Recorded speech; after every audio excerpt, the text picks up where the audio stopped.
오늘부터 우리 교회는 우리 온 성도들이 함께 성경 통독을 시작하고 또 올해 암송 구절인 요한복음 1장 1절에서 18절을 우리가 암송하고자 합니다. 새 일을 행하시는 우리 하나님께서 말씀으로 무장하고자 하는 우리 온 성도님들을 통하여서 크고 놀라운 축복을, 크신 역사를 펴실 줄 믿으시기를 주의 이름으로 간절히 축원합니다. 마틴 루터는 어떤 폭군에 의해서건 성경의 모든 책들이 다 소실되어 없어진다 할지라도 요한복음과 로마서만 있으면은 얼마든지 우리 기독교는 다시 살아날 수 있다, 그런 아주 유명한 말을 했습니다. 이 말은 기독교의 핵심이 바로 요한복음과 로마서에 있다고 하는 말이 됩니다. 요한복음의 서론인 1장 1절에서 18절의 말씀은 요한복음뿐만 아니라 성경 전체의 내용을 다 담고 있습니다. 그 핵심 메시지는 온 인류를 향하여서 우리 예수님이 하나님이시다 하는 사실을 선포하고 있습니다. 마태복음에서는 우리 예수님을 유대인의 왕으로, 마가복음에서는 섬기는 종으로, 누가복음에서는 인간이신 하나님의 아들로, 그리고 요한복음에서는 하나님이신 예수님을 증거하고 있습니다. 사랑하는 성도 여러분, 우리가 믿는 예수님은 어떤 분이십니까? 우리 예수님은 이 세상에 메시아로 오셔서 33년을 사셨습니다. 그것도 메시아로서의 사역은 고작 3년에 불과합니다. 그런데 이 짧은 3년 동안 인류의 역사를 완전히 바꾸셨던 것입니다. 예수님 이전에 이 BC의 시대를, 그리고 또한 주님이 오신 이후에 AD 시대로 역사의 대전환을 이루셨던 것입니다. 도대체 예수님께서 어떤 분이시기에 이런 짧은 기간 동안 대변혁을 일으킨 것인가? 그것은 천지를 창조하신 하나님 아버지께서 예수 그리스도를 통하여서 온 인류를 새롭게 변화시켰기 때문입니다. 자, 여러분 역사를 보세요. 어느 민족, 어느 국가든, 그리고 어느 가정, 어느 개인이든 모두가 다 예수 믿기 이전과 이후는 완전히 서로 다른 세상인 것입니다. 예수님이 온 인류를 구원하시는 구원 사역을 완전히 이루셔서 새로운 세상을 만드셨기 때문에 우리가 예수 믿기 전과 이후는 완전히 다른 것입니다. 우리가 예수님을 말할 때에 네 단계로 나누어야 합니다. 첫째는 이 땅에 오시기 전에 예수님, 둘째는 이 땅에 오신 인간이신 예수님, 셋째는 부활 승천하신 이후에 하나님의 보좌 우편에 앉아 계신 예수님, 마지막 넷째로는 장차 이 땅에 다시 오실 재림의 예수님으로 우리들이 보아야 할 것입니다.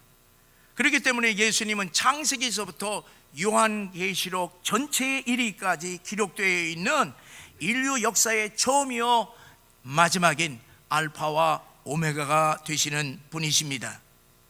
사도 요한은 요한복음 1장 1절에서 예수님이 하나님 되심을 참으로 신비스러운 말씀으로 선포하셨습니다. 우리 다 같이 읽어보시겠습니다. 태초에 말씀이 계시니라. 이 말씀이 하나님과 함께 계셨으니 이 말씀은 곧 하나님이시라. 자, 태초에 예수님께서 계셨습니다. 예수님이 하나님과 함께 계셨으니 이 예수님이 곧 하나님이십니다. 이런 말을 하지 아니하고 예수님이 들어갈 자리에 말씀, 그 말씀을 이라고 하는 단어를 사용한 것입니다. 1장 14절에서부터 18절에 와서야 이 말씀이 육신이 되어서 이 땅에 오신 분이 바로 예수 그리스도시라 하는 것을 밝혀주고 있습니다. 오늘 이 아침에는 말씀과 생명과 빛이 되신 태초부터 계신 예수님을 우리들이 깊이 함께 생각하면서 은혜를 나누고자 합니다. 성경의 태초라고 하는 말로 시작되는 책이 세 권이 있습니다. 첫째는 창세기요, 둘째는 요한복음이요, 그리고 세 번째는 요한일서입니다. 창세기 1장 1절에서 태초에 하나님이 천지를 창조하시니라 말씀했습니다. 여기서 태초가 언제인지 이 태초를 목격한 사람이 없기 때문에 사실상 설명하는 것은 불가능한 것입니다. 그러나 창세기의 태초는 우주 만물이 처음 시작된 시점입니다. 그리고 시간과 공간이 처음으로 시작된 시점입니다. 그래서 영어에서는 막연하나마 이 태초를 어떻게 번역을 했냐 하면은 in the beginning, 언젠지 모르지만 처음에, 그렇게 번역을 했습니다. 요한복음 1장 1절에서 태초에 말씀이 계시니라 그렇게 선포를 하고, 요한일서 1장 1절에서는 태초부터 있는 생명의 말씀에 관하여는 우리가 들은 바요, 눈으로 본 바요, 자세히 보고 우리의 손으로 만진 바라 했습니다. 이 말은 예수님의 제자인 사도 요한이 말씀이신 예수님이 이 땅에 오셔서 그 예수님의 말씀을 자기의 귀로 직접 듣고, 그리고 예수님을 보았고, 그리고 예수님을 느꼈다고 하는 사실을 기록하고 있습니다. 말씀이신 예수님, 그 생명 되신 예수님이 이 땅에 온 것을 내가 보았다, 그렇게 증거를 하고 있습니다. 요한복음과 요한일서의 저자인 사도 요한의 태초의 의미는 창세기의 태초의 의미와 다릅니다. 요한의 태초는 창세기의 태초인 우주 만물과 시간과 공간에 창조되기 이전의 시간인 것입니다. 그 요한복음의 태초는 시작도 없고 끝도 없는 하나님에 계신 영원한 세계를 말해주고 있습니다.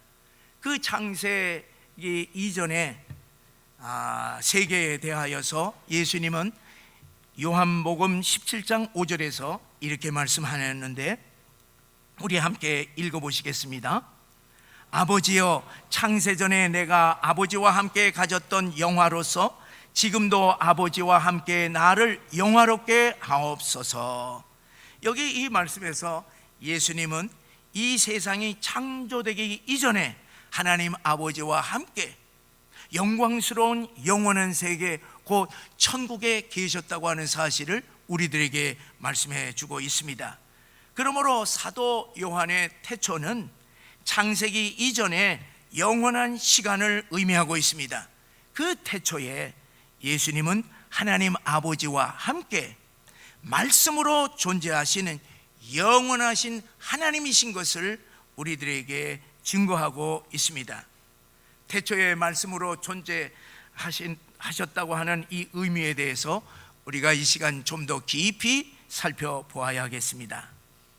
요한은 예수님이 영원하신 하나님 되심을 증거하기 위해서 사용한 용어가 바로 말씀입니다.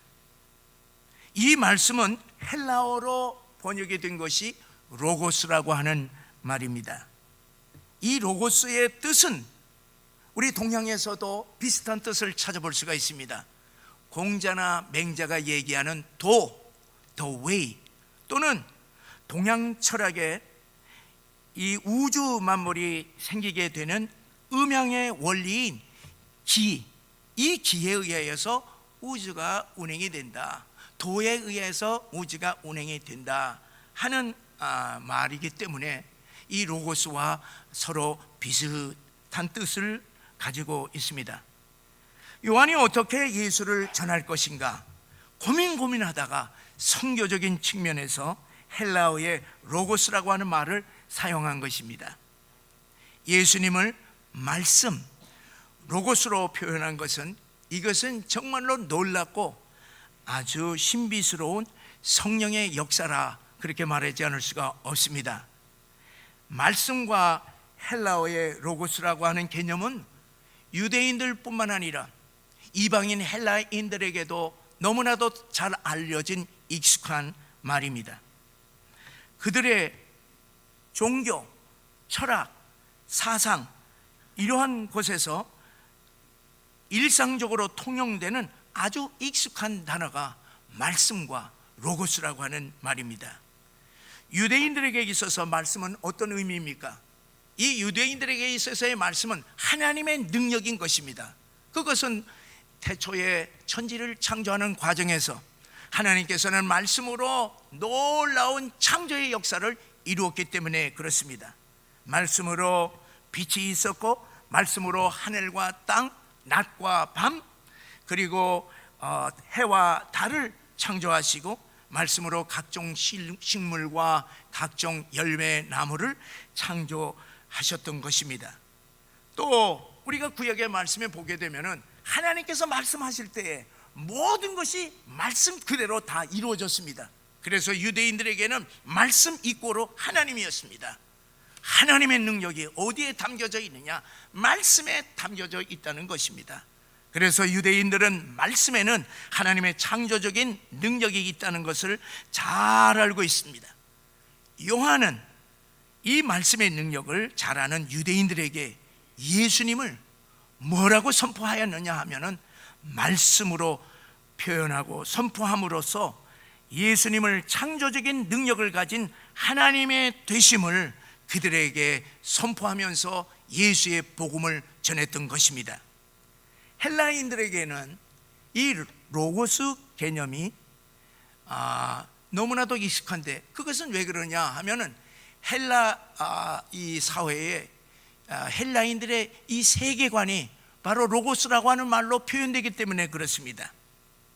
헬라 철학자들은 이 로고스가 우주 만물을 존재케 하는 본질이요, 생명의 근원이요, 그리고 우주와 인간 사회에 혼란에 빠지지 않고 잘 돌아가게 하는 질서의 원리로 생각하고 믿었던 것입니다. 그들은 이런 질문을 합니다. 무엇이 하늘로 하여금 일정한 궤도로 돌게 하는 것인가? 무엇이 썰물과 밀물을 존재케 하는 것인가? 무엇이 낮과 밤이 정기적으로 이렇게 바뀌게 하는 존재가 무엇인가? 무엇이 사계절이 조금도 이렇게 틀림이 없이 그대로 변하지 아니하고 사계절이 찾아오는 것인가? 그것이 바로 로고스라 그렇게 보고 믿었던 것입니다. 로고스는 우주 만상이 혼란에 빠지지 아니하고 완벽한 질서를 유지하도록 하는 힘이 곧 로고스라 그렇게 생각하고 믿었습니다. 요한은 이 헬라인들의 뿌리 깊은 로고스 사상을 채용을 해서 예수님에게 적용한 것입니다. 요한은 당시 헬라 사람들의 믿음대로 이 세상을 만들고 질서를 유지하고 보존하고 지탱하는 힘이 로고스라고 하는 어떤 추상적인 개념이 아니라 분명한 인격체이신 예수님이라고 선포하고 예수의 복음을 헬라 사람들에게 전파했던 것입니다. 요한은 예수님을 헬라 사회에 처음 소개할 때에 이 세상의 원리인 말씀 로고스 하나님이 육신을 가지고 이 땅에 오신 분이 바로 예수님이시라 그렇게 선포하는 것입니다. 여러분, 이 서양 사람들이 우리나라에 처음 들어와 복음을 전파할 때에 똑같은 고민을 했습니다. 이 선교사들이 성경의 이 갓을 한국말로 어떻게 표현해야 할 것인가, 그것에 대해서 고민을 했습니다. 아니, 이 발음 영어의 갓, 발음 그대로 갓으로 썼다고 생각해 보세요. 우리 한국 사람들이 어떻게 생각하겠습니까? 갓은 하나님은 이 모세 이 갓이로구나, 이렇게 생각할 것 아니겠어요? 그래서 이분들이 고민하다가 찾아낸 단어가 있습니다. 아주 적절한 말을 찾아냈는데, 우리 한민족이 수천 년 동안 수많은 많은 신들을 섬겼는데 그 중에 가장 큰 신이 누구냐? 하늘에 있는 하나님이라고 하는 사실을 선교사들이 발견을 했던 것입니다.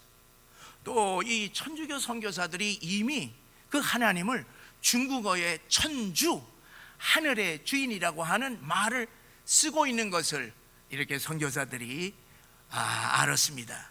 그래서 한국에 오신 기독교 선교사들이 하늘님에서 하느님으로, 하느님에서 하나님으로 바꾸어 부르면서 하나님이라고 하는 이름이 정해진 것입니다. 여러분, 하나님의 이름이요, 얼마나 기가 막힙니까? 정확하잖아요. 이것은 두 가지 뜻이 합쳐진 것입니다. 첫째는 하늘에 계신 하느님, 그것에다가 이제 유일하신 하나뿐인 하느님, 이것이 합쳐져서 하나님이라고 하는 이름으로 정해졌던 것입니다. 참으로 놀랍고, 이것은요 정말로 성령의 역사가 아닐 수 없습니다. 그래서 하느님이라고 하는 말은 우리 기독교의 용어가 아니라 천주교와 세상적인 용어인 것을 알고 우리는 하나님으로 통일을 해야 합니다. 요한은 이 헬라 사상 속에 있는 이 로고스라고 하는 이 단어를 사용해서 헬라인들이 예수님을 하나님으로 잘 이해하여서 예수의 복음을 받아들이도록 했던 것입니다. 3절의 말씀을 보게 되면은 말씀으로 천지를 창조하신 예수님을 기록하고 있습니다. 우리 함께 읽어보시겠습니다. 만물이 그로 말미암아 지은 바 되었으니 지은 것이 하나도 그가 없이 된 것이 없느니라. 이 말씀은요, 하나님의 말씀으로 천지를 창조하신 창세기 1장에 보면은 아주 자세하게 기록이 되어 있습니다. 하나님이 천지를 창조하기 이전의 상태에 대하여서 창세기 1장 2절에는 이렇게 기록을 합니다. 읽겠습니다. 땅이 혼돈하고 공허하며 흑암이 깊음 위에 있고 하나님의 영은 수면 위에 운행하시니라. 여기서 하나님의 영이 수면에 운행한다고 하는 뜻을 우리들이 분명히 알아야 됩니다. 이 말의 뜻은 닭이 알을 품에 품고서 23일 동안 계속 부시럭 하면서 이것이 굴리면서 그 알에서 병아리가 태어나듯이 성령의 하나님께서 하나님의 말씀으로 하나님의 말씀에 따라서 우주를 품고 부시럭 거리면서 창조의 역사를 이룬다고 하는 뜻이 하나님의 영이 수면에 운행하니라 하는 뜻이 됩니다. 자, 창조의 과정을 보면은요 참으로 신비스럽습니다. 창세기 1장 3절에 혼돈과 공허와 흑암 가운데서 하나님의 말씀이 선포되는데 하나님이 이르시되 빛이 있으라 선포를 하니까 빛이 있었다, 그렇게 기록을 합니다. 여러분, 히브리 개념에 있어서 창조라고 하는 말은요 세 가지 과정을 이렇게 거쳐서 무에서 유가 나오는 것입니다. 창조라고 하는 것은 있는 물건에서 다른 물건을 만드는 것이 아니라 무에서 유를 만드는 것입니다. 그것은 하나님뿐이 하실 수 없는데 세 과정을 거칩니다. 여기 하나님이 계십니다. 하나님이 선포를 하십니다. 여기에 말씀이 있는데 하나님이 그 말씀으로 선포를 합니다. 저쪽에 그 말씀이 전달되니까 성령께서 그 말씀에 따라서 부시럭 운행하면서 창조의 역사가 이루어지는 것이 천지 창조의 과정인 것입니다. 그래서 창세기 1장 1절에 보면은 태초에 하나님이 천지를 창조하시느니라 하는 이 말씀을 보게 되면은 여기에서 하나님은 단수의 하나님이 아닙니다. 히브리 언어의 하나님인 복수의 하나님이 엘로힘인 것입니다. 그래서 천지를 창조할 때에는 우리말에는 하나님 단수로 기록되어 있지만은 히브리 언어로 보면은 삼위의 하나님이 함께 천지를 창조하신 것입니다. 우리가 요한복음에 이르러서 영적인 창조의 역사를 우리들이 보게 됩니다. 우리 죄인이 구원함을 받는 요한복음의 영적인 창조의 역사도 똑같은 과정을 거칩니다. 영적으로 혼돈과 공허와 흑암 가운데 방황하고 신음하고 있는 우리 인간이 구원을 받기 위해서도 삼위 하나님의 역사가 이루어지는 것을 우리들이 보게 됩니다. 첫째는 우선 하나님이, 사랑의 하나님이 뜻을 가지고 어떤 사람을 향하여서 사랑하시고 섭리하십니다. 그분을 구원하시기를 원하십니다. 두 번째로는 그 다음에 이 하나님의 말씀이 어느 전도자를 통하여서 그 사람에게 선포됩니다. 그때에 그 말씀이 그 영혼 속에 들어갈 때에 성령께서 그 영혼에 이제 영혼을 부시럭부시럭 어루만지면서 역사를 하십니다. 그렇게 되면은 그 영혼이 뜨겁게 감동이 되어서 새로운 피조물, 새 생명으로 탄생하게 되는 것입니다. 사랑하는 성도 여러분, 우리들이 느끼건 느끼지 못한 건 성삼위 하나님께서 말씀으로 우리를 새로운 피조물로, 새로운 생명으로 만들어 주셨다고 하는 사실을 믿으시기를 주의 이름으로 간절히 축원합니다. 사랑하는 여러분, 말씀이 성육신하여서 이 땅에 오신 예수님이 무엇을 하셨습니까? 혼돈과 흑암 가운데 고통당하고 있는 영혼들을 찾아가셔서 말씀으로 구원하셨습니다. 말씀으로 병든 자를 치유하시고, 말씀으로 상처받은 자를 위로하셨습니다. 말씀으로 귀신을 내쫓았습니다. 말씀으로 소녀야 일어나라 그렇게 말씀하시니 죽은 자가 일어났습니다. 말씀으로 풍랑이는 바다를 잔잔케 했습니다. 말씀으로 여러 기적의 역사들을 일으켰습니다. 사랑하는 성도 여러분, 오늘도 말씀으로 우리를 치유하시고, 말씀으로 고치시고 살리시고 새로운 역사를 창조하신다는 것을 믿으시고 그 말씀을 붙잡으시기를 주의 이름으로 간절히 축원합니다. 4절에 보게 되면은 생명과 빛이 되신 예수님에 대해서 말씀하시는데, 그 안에 생명이 있었으니 이 생명은 사람들의 빛이라 그렇게 말씀하십니다. 말씀 안에, 이 예수 안에 생명이 있고 빛이 있다고 했습니다. 우리가 잘 아는 에스겔 37장에 보게 되면은 하나님께서 에스겔 선지자를 마른 뼈들이 가득한 골짜기로 이끌었습니다. 그곳에서 이 에스겔에게 하나님의 말씀을 대언하라고 하는 명령을 받고 에스겔은 하나님의 말씀을 대언을 했습니다. 하나님의 말씀을 대언할 때에 그 마른 뼈들이 서로 움직이는 것입니다. 그래서 그 뼈들이 서로 연결이 되고 힘줄이 생기게 되고 그리고 살이 생깁니다. 계속해서 하나님의 말씀을 선포하고 대언을 하니까 그 뼈들이 살아나서 일어나 큰 군대가 되었더라 하는 말씀입니다.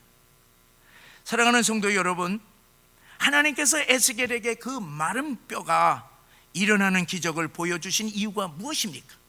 하나님의 말씀을 붙들게 되면 아무리 죽어, 아무리 오래된 마른 뼈라 하더라도 생명의 역사가 일어난다고 하는 사실을 그에게 보여주었습니다.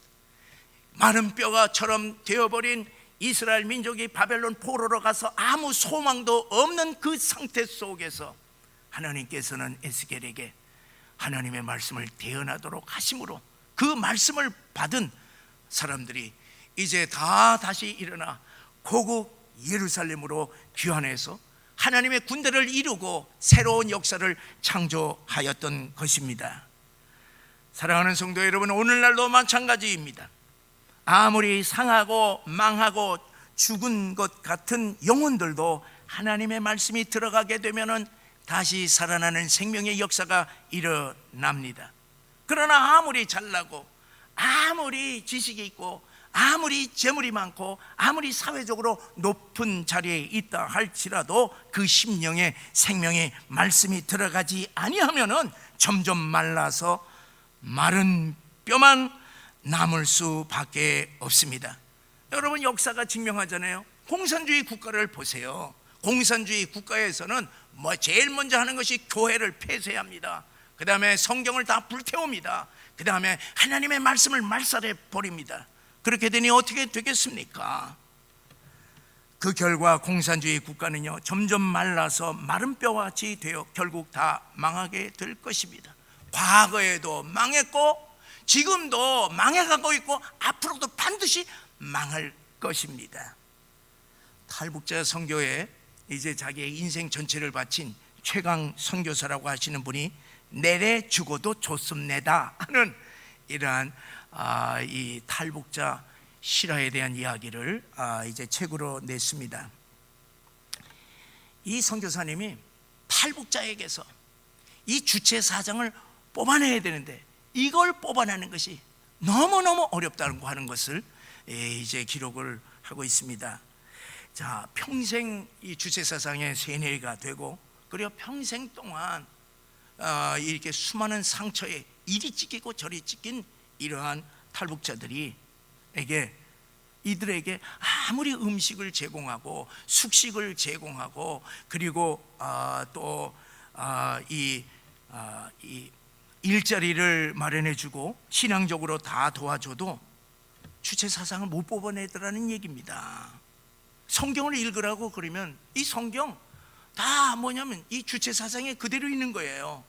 여러분, 주체 사상은 뭐냐? 성경에서 다 따갖고 온 거예요. 그래서 저기 김일성은 어떻고 김정일은 어떻고 이거는 또 어떻고 이거를 아주 체계적으로 해놨기 때문에 이거 뭐 믿을 거 못 된다. 그래서 읽지를 않는다는 것입니다. 믿지도 않는다는 것입니다. 그래서 이제 탈북자들에게 모든 것을 다, 삶의 모든 것을 다 제공해주고 그리고 6개월 동안 성경 통독을 시키고 암송을 시켰다는 거예요. 하루에 8시간을 성경 통독과 암송을 시키고 2시간 동안 기도를 했더니만 6개월 동안에 완전히 전부 다 빠지고 하나님이 역사해서 어떻게 역사했는지 다 빠져버리고 그리고 완전히 새로운 사람들이 되었다고 하는 간증문입니다. 마른 뼈 같은 심령에 생명의 말씀이 들어가 혼돈과 흑암 속에 생명의 빛이 비추니까 모두 다 새 생명으로 거듭났다고 하는 이야기입니다. 사랑하는 성도 여러분, 예수님이 없는 인생은 마치 꽃병의 꽃과 같지 않습니까? 꽃병의 꽃은 생명은 있지만은 점점 시들어 가다가 결국 죽게 됩니다.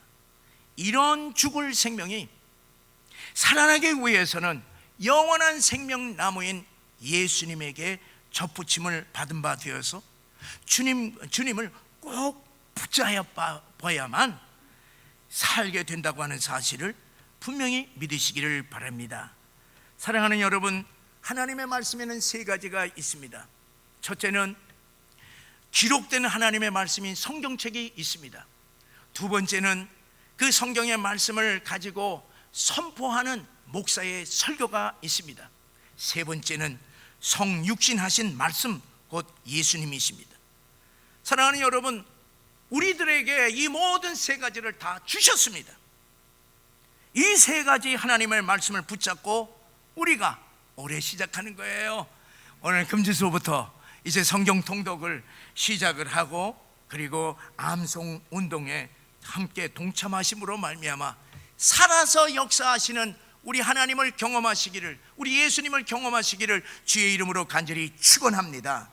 우리들도 말씀 가운데서 말씀이신 예수님을 만나고 말씀으로 우리도 치유하고 말씀으로 위로하고 고치고 살리는 기적을 일으키는 능력 있는 신앙인들이 되시기를 주의 이름으로 간절히 축원합니다.